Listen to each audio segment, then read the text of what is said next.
పిల్లలకి విద్య నేర్పడానికి ఆ స్థాయి నుంచే ఈ స్థాయికి వచ్చాను నేను. ఈరోజు మంచి కార్యక్రమం.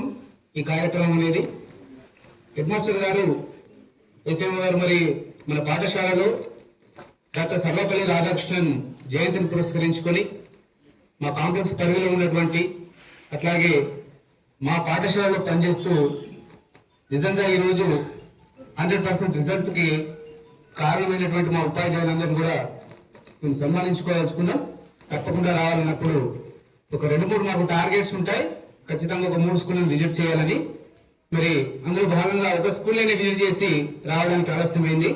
అయినప్పటికీ కూడా ఖచ్చితంగా ఆ కార్యక్రమంలో పాల్గొనాలనేటువంటి ఉద్దేశంతో రావడం జరిగింది. కొంత లేట్ అయినప్పటికీ కూడా నేను ఇన్ టైంలోనే వచ్చిందని అనుకున్నా.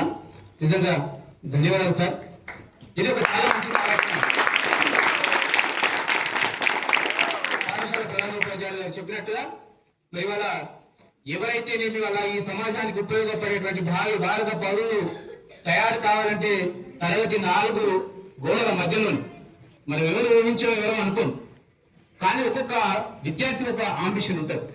నేను ఒక కలెక్టర్ కావాలని, నేను ఒక డాక్టర్ కావాలని, ఒక సైంటిస్ట్ కావాలని, ఇలా వారి యొక్క లక్ష్యం ఏదైతే ఉన్నదో ఆ లక్ష్యం నెరవేరటానికి ఉపాధ్యాయుడు ఎంత శ్రమిస్తాడో ఆ 4 గోడల మధ్యలో ఉన్నటువంటి తనకే తెలుసు.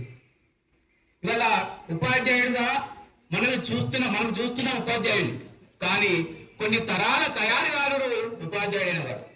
ఒక కుమ్మరి ఉంటే కుండలు తయారు చేస్తాడేమో, ఒక కమ్మరి ఉంటే కత్తులని లేకపోతే ఇతరాత్రులు తయారు చేస్తారేమో, ఇతరాత్ర వృత్తులన్నీ వాళ్ళకు ఉపయోగపడేటువంటి వస్తువులనే తయారు చేస్తారు. కానీ రేపటి భారత